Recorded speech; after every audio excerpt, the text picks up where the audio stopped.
One time when my daughter and I first moved into my house, it was a weekend and she asked me to go to her friend's house and play. Because it was 8 a.m. on a Saturday, I told her, sure, put her coat together, gave her some money, said goodbye and she left. I went back to sleep for a couple hours, and then woke up and started cleaning like I always do on weekends. I was in the bathroom, cleaning the toilet with my music on, and suddenly I hear the front door open and close. I just assumed it was my daughter, and was assured it was when I see the blur of her pink winter coat walk by the bathroom door. It was a fluffy ski coat, so I heard it too. In passing, I say, "Hey, what are you doing home?" She didn't answer me, so I just assumed she didn't hear me. She was in the room for maybe 30 seconds, and I saw her walk back by the bathroom. I asked her if she was leaving again. She didn't answer. I said louder, "Be home before supper. I love you." And she said, "I love you too," and closed the door. I realized that I had trash I could have her take out to the trash can while she was home.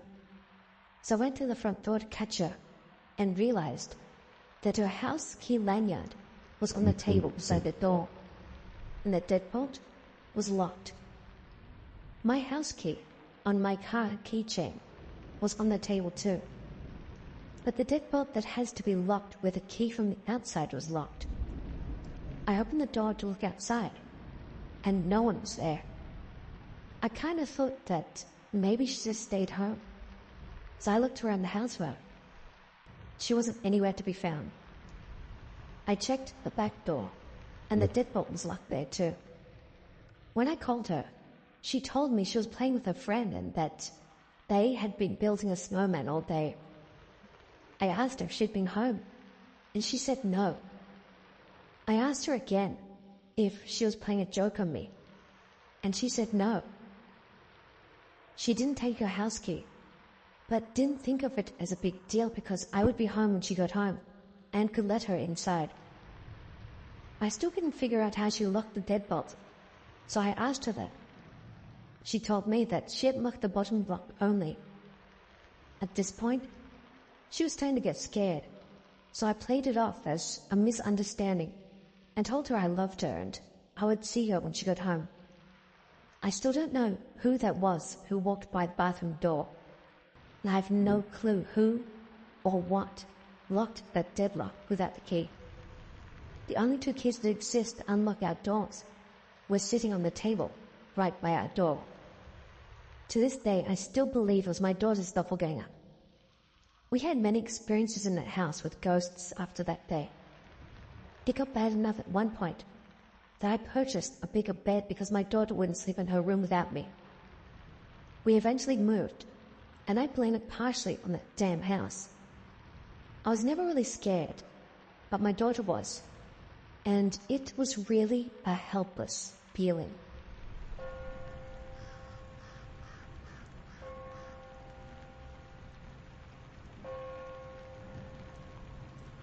This happened last year, around September.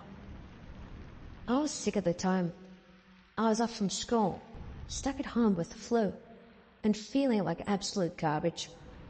Everyone else was out. Mum was at work. Dad was on a business trip.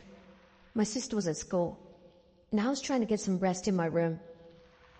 I left the door open because, moving around felt like running a marathon. So I took a nap, because what else can you do when you're in that state? When I woke up, the house was super quiet, and then I thought I could hear a kind of shuffling from down the far end of the hall. The sound of footsteps started getting closer and closer. I didn't think much of it until I saw my mum walk right past my door. As she walked past, she was looking right at me, unblinking, directly into my eyes. But she didn't stop to check on me or anything. Then it happened again, like 5 minutes later. The same thing. She walked by, held eye contact, and kept going. I figured she was home from work, but it freaked me out because I thought, why isn't Mum saying anything? I grabbed my phone to text her, and that's when I saw the time. It was only 11:15 a.m. And there it was, a text from my mum, asking if I needed anything from the store, because she was going to the supermarket after work. I was seriously creeped out. The rest of the day, nothing else happened, but I couldn't shake off what I saw. I also couldn't rest much after that, and closed my door immediately. Later on that evening, I told my mum and my sister what had happened. I thought they'd say I was just seeing things because of the fever, but they both got really quiet. They both told me they had seen something like that before too. My sister seeing my mum, and my mum seeing my dad. We couldn't figure it out, and even though nothing like that happened again, we still talk about it sometimes, trying to make sense of it. We moved out of that house a couple of months after this, and nothing else ever happened.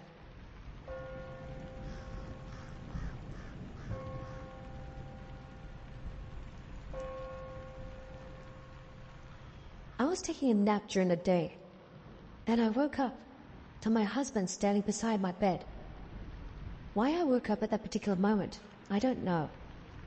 Strangely enough, he was drinking a 20-ounce bottle of soda and shaking his hips back and forth as if to say, "Ha ha, I have a soda and you don't."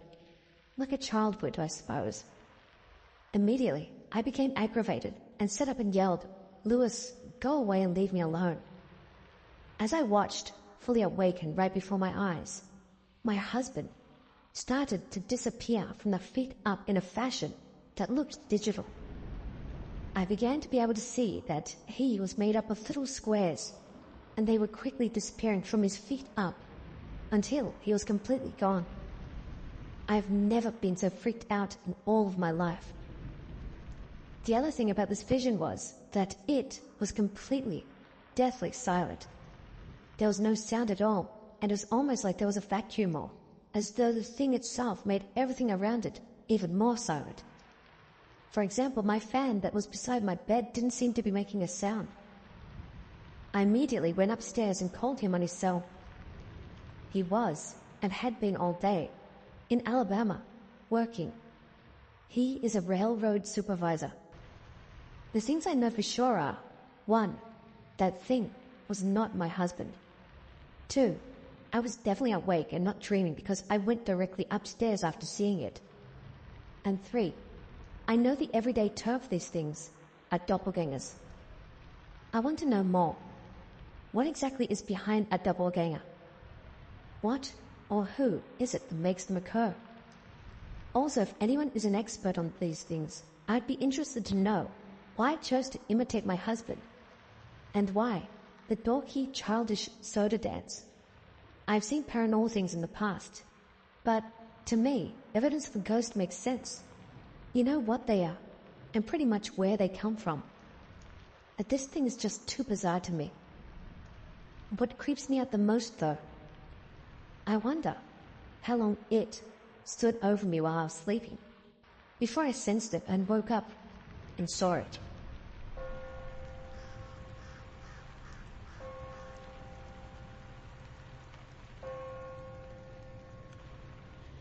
I have a friend who's really into this occult kind of stuff. I don't know if she practices anything or her habits around it. I just know she likes strange things. She likes spy antiques and even has an old lamp from a dead lady's house. She was a little strange, but I've known her since she was young, so that stuff didn't bother me. We stopped talking for a number of years because we were growing up and going to different schools, etc. But she randomly messaged me one summer and asked how I was doing. She invited me to do a little get-together, and we caught up. I learned that she was sensitive to spirits and didn't think too much about it then. After spending some time with her, I invited her to my house for a sleepover. We were laying in bed. We shared the same bed, just chatting and stuff before sleeping. The lights were off, and we were just giggling, talking about random stuff. All of a sudden, she hides under the blankets and is terrified. I ask her, "What's wrong?" She tells me that she sees a man at the end of the bed and asks me to check. I look and see nothing there. I tell her I don't see anyone. She kind of gets quiet and didn't really talk much for the rest of the night. I shook it off and thought maybe she was just tired and decided to get some sleep myself. As I'm drifting off to sleep, I hear this creepy whispering. It was indistinguishable, but lasted for minutes. And it kind of freaked me out, so I put a pillow over my ears and tried to reason it as just white noise or my ears ringing. It was just freaking creepy. The next morning, I get up to use the bathroom. She's still sleeping. I use the bathroom in the hallway and leave the door slightly ajar because I was too lazy to close the door. I see this man, looks like my grandfather who lives with me, dressed in white, walk past the door once. Then, a few seconds later, walks past the door again, towards my parents' room, and I hear the door shut. Now, my grandpa hardly ever goes into my parents' room, so that was already sketchy. And it was weird that he was kind of hovering back and forth like that. I was so sketched out. I walked straight out of the bathroom, not even turning off the lights, and trudged over to my parents' room. I see absolutely no one in there except my dad snoring away, wearing a black shirt. I check the closet. I check their bathroom. Nothing. Also, my parents' room is at the very end of the hall, so there are no stairs and no way to exit. So nobody could have gone past me, walking towards my parents' room, without me 100% running into them. I run downstairs. It's about 10 a.m. at this point, and I ask my mum where my grandpa is. Turns out he's been out all morning at an appointment. I asked her if she'd been upstairs in the past 5 minutes. She says she's been downstairs since 7 a.m. I'm obviously freaked out by this point. My friend walks down and I tell her everything that happened. You know what she says? She goes, "Oh, him." I give her a puzzled look. She explains to me that ever since her get-together, I brought him with me, and that he hasn't left her alone since. She also mentioned that the more I hang out with her, the more I'll see things. I nubbed the heck out of there. Haven't seen her since, although we do still text here and there sometimes. Never saw him again.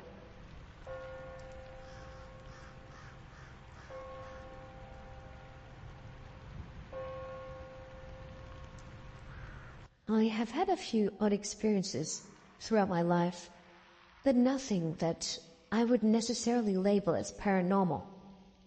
At least, not until recently. Full disclosure, I love watching specials about the paranormal. I enjoy reading books about supposedly true hauntings, as well as movies about ghosts, demons, etc. That being the case, I am familiar with some of the classic telltale signs of a location that is purportedly haunted. Bad smells, vertigo, cold spots, whispers, etc. But again, taking into account what I know about those things, and considering it is a hobby of sorts to read about them, nothing paranormal has ever happened to me. That all changed a couple of weeks ago, when I started dating a woman I met while at my job. I had not dated in a very long time. Divorced, single dad, pushing 40, a little thick around the waistline, etc. So it was a surprise that someone as young and pretty as she was asking me out. She's 26, but I do look much younger than my age. We hadn't gone on that many dates, maybe 3 or 4 over the course of a few weeks. So even though we communicated a lot via texts, email, Facebook, etc., we actually had not spent very much time together. So I was taken off guard that she asked me to help her out with a family matter. Her grandmother, who had been living on her own private property in a camper for 20-some odd years, just her and a lot of cats. My girlfriend, I use that term loosely because, again, we were still just getting to know each other, was one of the few members of her family that still made any effort to visit their grandmother, and described her as very eccentric, solitary, and somewhat spiteful. Recently, though, her mind seemed to be going. On the rare occasions that anyone went to see her, The consensus was that she had basically gone senile, and nothing she said made any sense anymore. So they made the decision to put her in a nursing home, which is where I came in. My girlfriend, who I will call Trish, needed me to help her clean out her grandmother's camper, save anything that was worth keeping and dump the rest.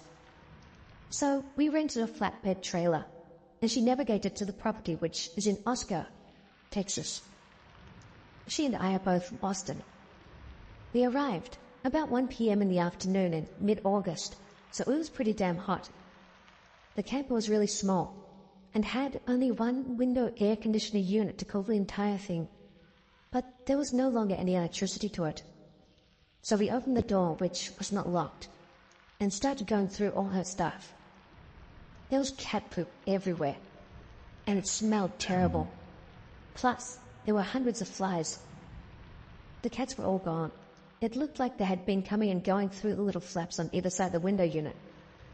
I started moving stuff and found several decayed dead kittens, tons of roaches, fleas, ticks, spiders. I mean, this place was a complete dive. My girlfriend was really embarrassed and said we would need some cleaning supplies, not realizing it was this bad. Since we arrived there in her vehicle, she drove into town to buy the supplies, and I decided to stay behind and keep working. While I was there alone, I figured I would haul all the big stuff out to the flatbed, which she left behind for me. The minute I started moving furniture to throw it away, the air in the camper got noticeably cooler. At least cool enough for me to notice the difference, given how hot it was outside.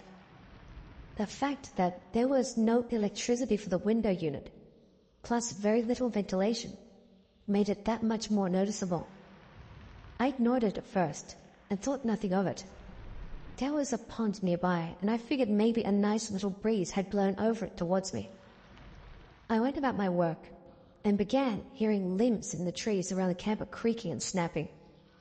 There was no wind though, so I figured it was probably squirrels, birds and whatnot. I took a break and went outside for a soda, and continued to hear snapping and crackling all around me. It's probably not uncommon, but the area was unusually still for there being so much noise. I went back inside and felt the immediate drop in temperature. I suppose it could be that when we first got there, the sun was shining directly on the camper. So maybe the sun had just shifted and it was no longer in direct sunlight. Maybe. I continued digging through old boxes and found a medium-sized leather trunk with a rusted padlock on it that looked like it was ready to crumble to dust. I didn't want to throw away anything valuable, so I busted the lock off with the heel of my boot and looked inside the trunk.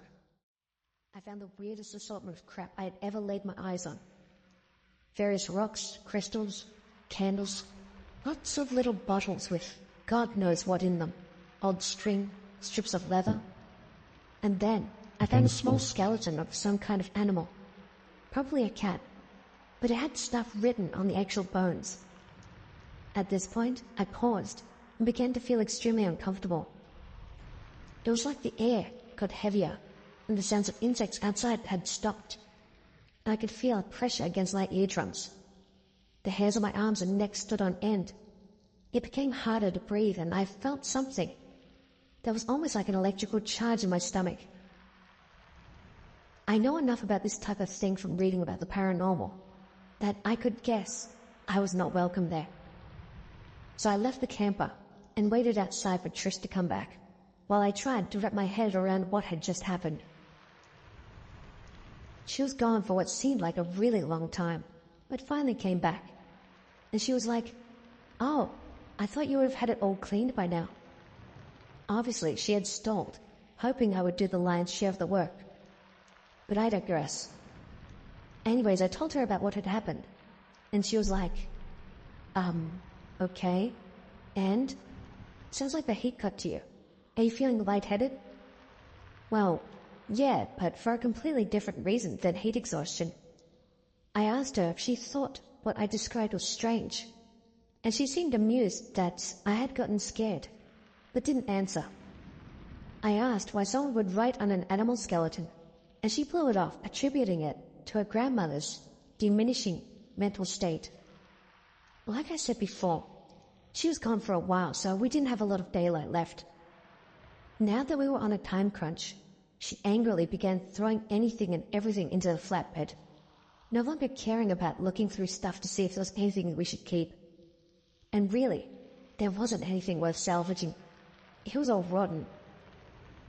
After a few hours, we did manage to get it cleaned out, but it became clear that cleaning this thing was not going to serve much of a purpose. It was barely standing as it was. I recommended that she get someone to just haul the whole thing away and leave whatever was still in there, which is probably what we should have done in the first place. She wanted to take one last look around the camper and make sure she didn't miss anything. Here is where things got really weird. I was securing the stuff we decided to keep on the trailer when I heard her ask, "What are you doing?" Not looking up, I said I was just making sure the stuff wasn't going to fall out. She then turned to look at me, her eyes as wide as I had ever seen them, looked back out the window she had been at, screamed and bolted out of the camper. I was like, "What? What is it?" She told me that she swore she had seen me walking on the opposite side of the camper. Not just someone that looked like me, but me. I told her to wait there, and I walked around the corner of the camper. I can't really be sure, but for a brief second or two, I do think I saw the outline of a person before it disappeared. According to Trish, this man looked exactly like me, so she thought it was me. She said it even turned and smiled at her, which is when she asked what I was doing. When I answered from out by the car is when she freaked out. We both agreed that, at that point, there was definitely something off about the place. Not just the camper, but the actual property. I told her I don't know what her grandma was into, or what she did all alone out there for 20 years, but it didn't feel like a good thing. We left around 8 p.m., just as it started to get dark, and never went back. That isn't quite the end, though. Last week, about a month after this all happened, Trish asked me if I would go with her to visit her grandma in the nursing home since, again, no one else really ever went to see her. I said sure, and we drove to a nearby city called Temple, where the nursing home was located. We got there, signed in, and they asked us to wait while they went and got her. I was in the lobby checking email on my phone, while Trish and her grandma visited together in the common area. Trish poked her head around the corner and asked me to come back with her so I could meet her grandma. On our way back to her room, Trish said her grandma looked great and seemed to be in really good health. She was lucid, not babbling, and was genuinely happy. But the minute she laid eyes on me, she flipped out and started screaming, "Why are you here? What do you want with me? Why did you follow me?" The nurses had to restrain her, and they asked me to wait back in the lobby because me being there was upsetting her. I have no idea what to make of this. First, Trish sees someone that looks just like me. Then her grandma sees me and thinks I am following her, as if we had met before, even though I had never seen her before in my life. I have no explanation for any of this. That all seems too coincidental to brush off. Given what I felt in that property, the weird occult-style stuff I found there, Trish seeing someone that looked like me, plus the way her grandma reacted to seeing me, is just bizarre. Anyways, that's my story.